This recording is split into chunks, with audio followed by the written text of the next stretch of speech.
नमस्कार, मैं हूं साक्षी जादौन और आप देख रहे हैं हमारा खास कार्यक्रम किसान उत्थान। इसके जरिए हम आपको हर रोज खेती किसानी से जुड़े बदलाव की जानकारी देते हैं। हम आपको बताते हैं कि खेती के साथ साथ किसान कैसे अपनी आय को बढ़ा सकता है, कैसे अपने आर्थिक हालातों को ठीक कर सकता है। हरियाणा के किसानों में मधुमक्खी पालन का क्रेज बढ़ता ही जा रहा है। बागवानी विभाग भी किसानों को मधुमक्खी पालन के लिए उत्साहित कर रहा है। विभाग की ओर से मधुमक्खी पालन करने वाले किसानों को सब्सिडी प्रदान भी की जा रही है। मधुमक्खी पालन एक ऐसा व्यवसाय है जो कम लागत के साथ शुरू हो सकता है। ये किसानों की आय को बढ़ाने का एक अच्छा स्रोत भी बन गया है, जिससे किसान आज बम्पर कमाई करने लगे हैं।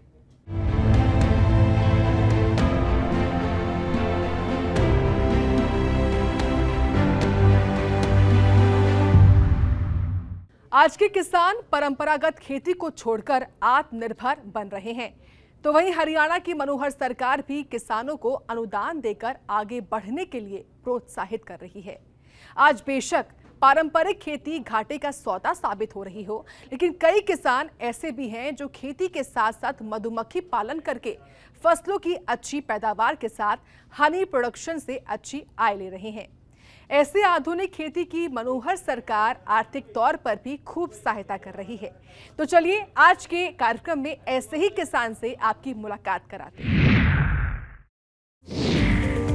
हरियाणा प्रदेश की पहचान एक कृषि प्रधान राज्य के तौर पर होती है, जहां की एक बड़ी आबादी कृषि पर निर्भर है और कृषि से अपना पालन पोषण करती है। लेकिन आज के युग में भी प्रदेश के अधिकतर किसान वही पीढ़ियों से चली आ रही पुरानी पद्धतियों पर खेती कर रहे थे, लेकिन यही खेती में लागत ज्यादा होती थी और मुनाफा कम। इसी कारण किसानों के लिए खेती दिनों दिन घाटे का सौदा बनती जा रही थी और किसानों के सर के ऊपर दिनों दिन कर्ज भी बढ़ रहा था, जिस कारण किसानों का रुझान खेती से कम भी होने लगा था और युवा तो खेती की ओर देखना तक बंद कर चुके थे। लेकिन जैसे ही प्रदेश के मुख्यमंत्री मनोहर लाल बनते हैं, वैसे ही मुख्यमंत्री मनोहर लाल ने सबसे पहले किसानों के लिए मंथन शुरू किया कि किसानों की आखिर दिक्कत कहां-कहां आ रही है। तब पाया कि आज विज्ञान के युग में भी किसान पीढ़ियों दर पीढ़ियों चली आ रही वही परंपरागत खेती कर रहे हैं, जिससे किसानों को काफी अधिक नुकसान उठाना पड़ रहा है। इसी कारण मुख्यमंत्री मनोहर लाल ने किसानों से अपील की, अब समय आ गया है पुराने तरीके से खेती को टाटा बाय बाय बोलने का और प्रदेश के किसान अब हटकर नए तरीके से खेती को अपनाएं। और फिर किसानों में भी बड़ा बदलाव देखने को मिला। किसानों ने भी मुख्यमंत्री मनोहर लाल के इस आग्रह को माना और नए तरीके से खेती करना शुरू कर दिया और दिनों दिन किसान माला माल होने लगे और आधुनिक तरीके से खेती करने वाले किसानों की संख्या धीरे धीरे बढ़ने लगी, जिससे किसानों के जीवन स्तर में भारी बदलाव देखने को मिला और किसान आर्थिक तौर पर मजबूत होते दिखाई देने लगे। हम जानते हैं कि हरियाणा कृषि प्रधान प्रदेश है और इस कृषि प्रधान प्रदेश होने के नाते से किसान की प्रगति और हरियाणा की प्रगति इसका सीधा सीधा संबंध है। हम ये मानते हैं कि हरियाणा की कृषि को एक ठीक रास्ता दिखाने के लिए, किसानों को अपनी प्रगति के लिए आपका बहुत बड़ा योगदान है। साथियों, खेती जब प्रारंभ में शुरू हुई तो परंपरागत तौर पर हम मुख्य रूप से धान है, गेहूं है अथवा सरसों है, कपास है, गन्ना है आदि फसलें ही उगाते थे और इन फसलों से भी हमने देश भर को एक प्रकार से खाद्यान्न के नाते से आत्मनिर्भर बनाया। खेती के साथ किसान कुछ और भी करे तो किसान की आय दोगुनी नहीं चौगुनी हो जाएंगी। इसमें किसान पशुपालन के तौर पर भी अच्छी कमाई कर सकता है और मधुमक्खी पालन से भी लाखों की कमाई आसानी से की जा सकती है। कुछ ऐसी अपील भी मुख्यमंत्री मनोहर लाल किसानों से करने लगे और किसानों ने माननीय मुख्यमंत्री मनोहर लाल की इसी बात को माना और आज प्रदेश में बड़े स्तर पर किसान मधुमक्खी पालन में भी अपना हाथ आजमाने लगे। जो केंद्र हमारा शहद यानी प्रोसेसिंग का है रामनगर में, वहां ग्रेडिंग, पैकिंग, ब्रांडिंग ये सुविधा सब उपलब्ध है। अर्थात हम शहद की गुणवत्ता की जांच के लिए जो प्रयोगशाला बनाई गई है उसका उपयोग कर सकते हैं। और इसके लिए मधुमक्खी पालक अपना शहद और शहद के उत्पादों को अपनी इच्छा अनुसार देश विदेश में भेजने के लिए भी उनको एक अवसर मिलेगा। हम साथ साथ इस केंद्र पर शहद की मूल्य वृद्धि के लिए शहद से बने हुए उत्पाद जैसे शहद मिल्क, शहद आइसक्रीम, शहद बिस्कुट व शहद की टॉफियां, इसको बनाने के लिए भी प्रशिक्षण देने का एक केंद्र हमने बनाया है, ताकि वो प्रशिक्षण लेकर के और हमारे नौजवान स्टार्टअप्स के माध्यम से हम मार्केटिंग के लिए ऐसी सब चीज़ों को उपलब्ध करा सकें और वो अपना रोजगार प्राप्त कर सकें।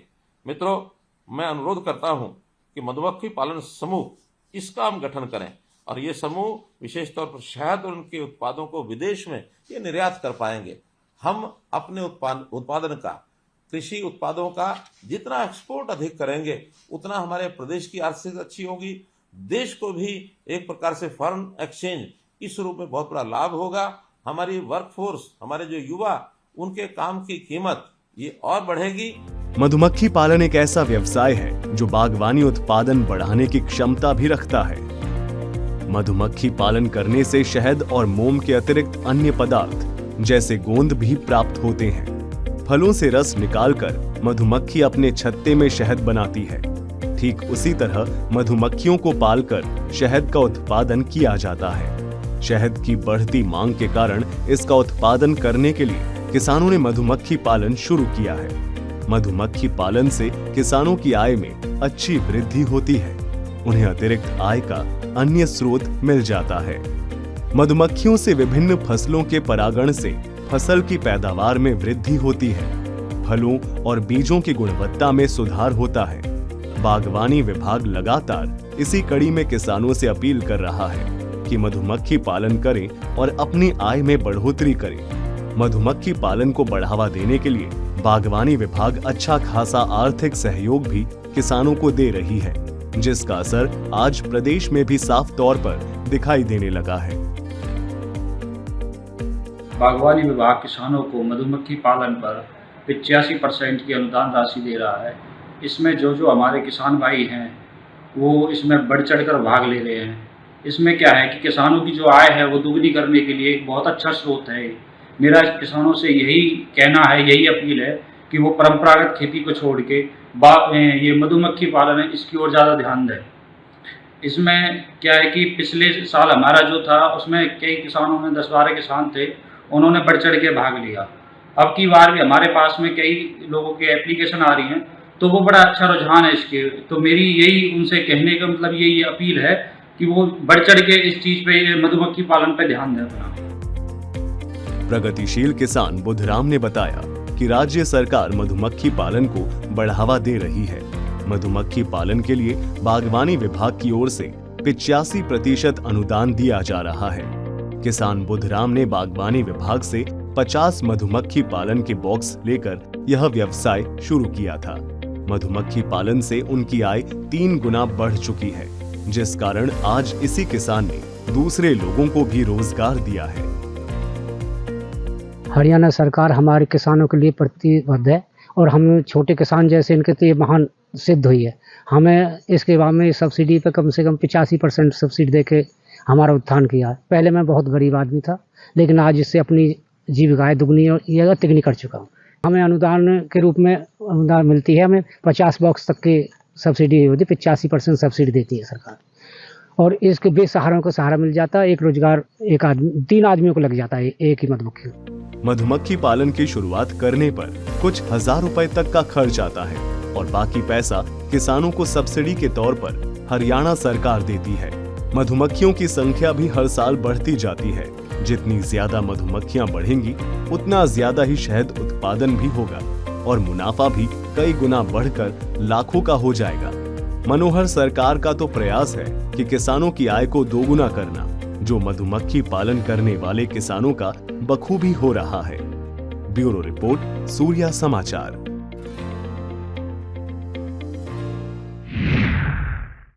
तो देखा आपने कैसे प्रदेश की मनोहर सरकार किसानों की आय को दोगुना करने के लिए तरह तरह के उपाय खोज रही है, ताकि किसानों की आमदनी बढ़ाकर उन्हें आर्थिक तौर पर मजबूती प्रदान की जा सके।